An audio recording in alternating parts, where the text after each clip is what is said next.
Get into some extra basketball today. I don't know. No Randall. Randall had 28 points the last time these guys played. No Randall, but what they do have is camaraderie.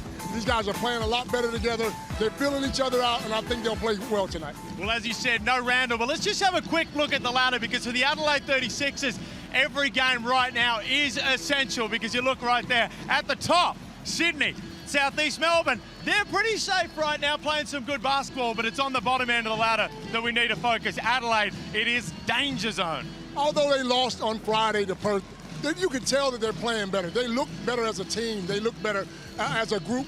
And I think these guys actually like each other, so that's going to help you. They look very good, and another import waiting in the wings to come. But let's touch on Southeast Melbourne Phoenix right now, because Alan Williams, you talk about nailing the import lottery. This man is a godsend for this Phoenix team, leading the league in double-doubles. And Lennart Copeland, have a look at some of those names. MVP Keanu Pinder, MVP Xavier Cooks. Where's the love for our man, Alan Williams? Let me tell you something. Big Sauce will certainly be in. He'll be in there talking about his contract next year.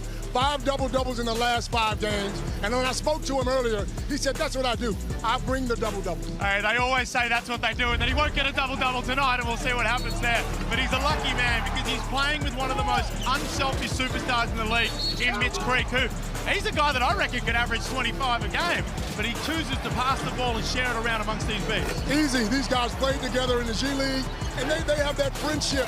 They look for each other, and when they play well together, the team generally wins. Well, let's have a look at the Adelaide 36ers as well, because it has been addition by subtraction for this unit. As we said, Randall out, another import coming in very, very shortly. But Robert Franks has been the beneficiary of some of those minutes and been playing some very, very good basketball. I didn't realize he was that big. When I spoke to him earlier, he's tall, man. He's strong. He's one of those players that does it all. He plays well, he rebounds well, and he passes the ball. Well, speaking of someone who does it all, that man right there, Mitch McCarron, 9 offensive rebounds last time out against the Wildcats, because you look, Daniel Johnson, Robert Franks didn't quite bring it on that end, but what a luxury to have a guard that is able to rebound at that type of ability. That is exceptional. 9 offensive rebounds, and I think the last time they played there, he had 9 rebounds in total. But that's what he does. He does all the little intangibles to get them over the top. Where do Adelaide need to go from here? Of course, another import coming in, but where their season hangs in the balance, they're going to need to start picking these wins up at succession, especially at home, but we know how important a road win will be today. They got to bring in the right import. They bring in a guy who actually fits the team, who's not selfish, get the ball into Daniel Johnson, get these imports firing, and I think they'll be okay. Well, I'll tell you what, Lennart Copeland, your prediction for the game before we throw upstairs? I'm picking Southeast Melbourne because it's at home. Well, it's time to go upstairs to Jack Heverin, Liam Santa Maria. And Bubblegum Daisy. Thank you very much, Copes. Great to have Copes and Don Johnson courtside for this afternoon's game as well. Andrew Gaze and Liam Santa Maria. Let's take a look at the starting 5. Firstly, for the Southeast Melbourne Phoenix, Drewy. And one thing we know about this group, this 5, when they get together, they put more points on the board as a unit than any other team in the competition. For sure, it's a very balanced starting 5. In fact, I like the Southeast Melbourne Phoenix roster. Gary Brown in particular, the statistics says when he's not there, they're in all sorts of trouble. And if he's there and doesn't play well, then they're not going to do well. So he is very much the catalyst to how the Southeast Melbourne Phoenix have travelled so far this season. For the Adelaide 36ers, Liam Santa Maria, the champion starting 5 for them. Well, they need to hit back after Friday, no question about that. Yeah, they do. They let that game slip against the Wildcats, lost 2 in a row. Now, Mitch McCarron, he was sensational, stuff in the stat sheet. Robert Franks and Daniel Johnson, we know what they can do offensively. How do they handle Creek and Big Sauce down low? Southeast Melbourne with the best home record in the Hungry Jacks NBL this season. 7-2 on their floor at John Cain Arena. Adelaide. Wholesale changes to the lineup. Both teams, Kyle Adnam checking in. Gary Brown, bit of a quiet start for him. He was terrific the other night. 12 points, 10 assists. A double-double for the Puerto Rican point guard. 0 of 3 from long range to begin this one. Hasn't quite found his groove. Kyle Adnam in for his first minutes of the afternoon, as is Kai Sotto for the Adelaide 36ers. We saw him for 8.5 minutes on Friday night. Pass not finding the target. Tough pass. Got the big fella, 7-2 rolling to the rim. Perhaps a little overhead pass, go over the top of the defense rather than trying that little bounce pass to the big fella. Williams told to go to work on Sotto. Muscled his way in. We saw this on Friday's game when Sotto's on there. They're just going at him. They're trying to isolate him and see what he can do to keep people in front.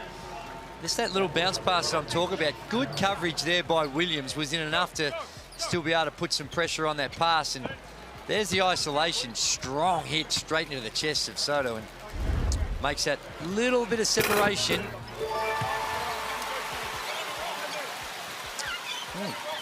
It's an interesting look. Not sure how you got front row seat, but how do you see the game through that? Really trying to stay incognito. Yeah. That could be anyone under there. That could be Copes for all we know. Yeah, well, these are the minutes where things can get a little dicey for Adelaide defensively. Daniel Johnson and Kai Sotto sharing the floor together. But at the offensive end, I'd like to see him go at Daniel Johnson in the block here. He's got Ruben Tarangi as his direct matchup. Detch lost the handle. There's one of the best competitions in sport right now. How you can meet Shaquille O'Neal. Enter now, flights are calm, everything looked after, with thanks to Reebok.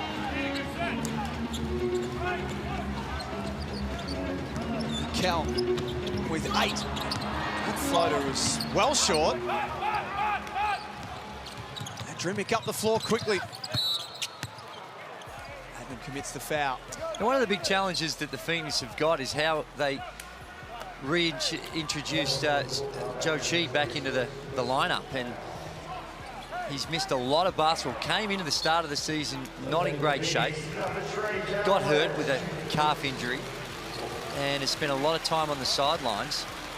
And during that time, they've played some really good basketball. Dane Pinot coming in and playing that real defensive role and providing a spark on the defensive end for him. Johnson with the offensive rebound. The presence of Chi was just enough then to change the shot.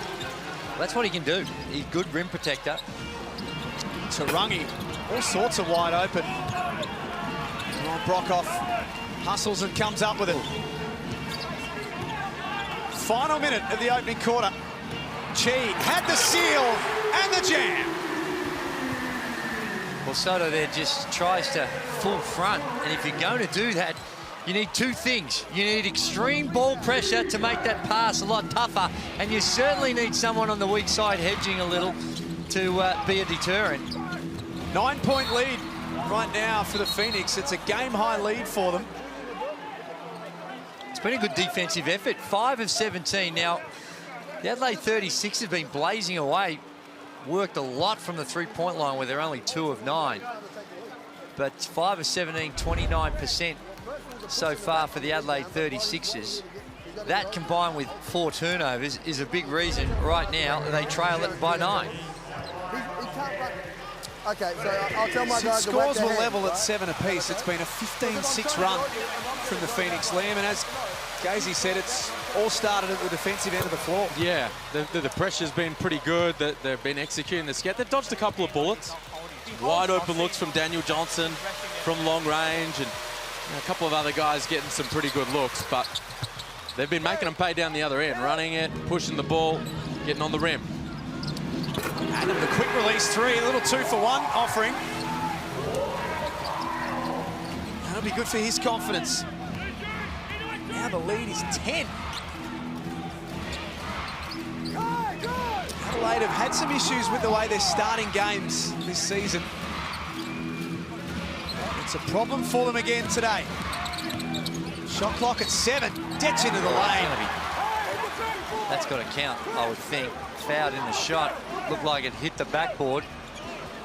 Getting the ball before the... Okay. Black 4, push, 2 shots. Oh. Let's have a look at the replay. Got away with a little hold earlier on, and then at the end, oh, maybe not. Hard to tell from that angle. This one here might give us... No, that's a goaltend. That's a goaltend. Yes, sir. Trust your gut, Drewy. I thought it was the first time I saw it, but I just lacked a little confidence, but... Hey, Mick, we're not watching the screen. That's reviewable, though, isn't it? Travis says he has him blocking the ball before. It's hit the backboard first. Okay. Definitely. Okay, we're going to count the points. Points count. 1 shot, though. Well, I assume someone in the hub got the message to the officials, because it seemed like originally they were ruling that it was a clean block. They might have heard you through the wall hit. Perhaps. I'm here to provide that sort of advice. And your voice is that loud that it's very possible.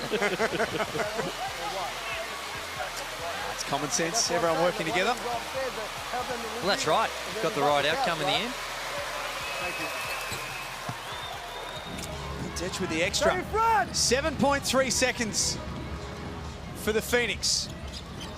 Adnam, deep three. That's missing. Brockhoff doesn't get it to go. Creek does. I don't think he got it off before the... I think he did. He did he? I reckon he did. Stuck with the play, Mitch Creek. I think this should be reviewable as well. Let's just hold off here. Oh, yes. I clearly got it off. Don't stick with your gut, Drewy. That's it. Basket counts. 27-18 at quarter time. You're watching. Piece of cardboard. These are beautiful birds. Flame drilled. Oh, yes. The lights. There's some at half-time for us. Last play of the opening half. McCarron breaks that down. 3.8 left on the clock. Southeast Melbourne.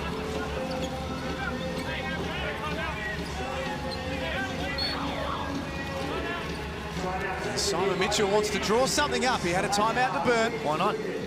Might as well. Mum and Dad up in row V. What's going on there? Last play. Chi drives, forces Sotto into a foul. Well, simple. Just go to the man where they're in a man-to-man. Just go to the man where you feel like you've got your best advantage. And they're really picking on teams. Are really starting to pick on Sotto when he's out there. And he has to take more responsibility and do a better job, but certainly collectively, it's got to find ways to try and help him out, because it's very consistent when he's on the floor what teams are doing.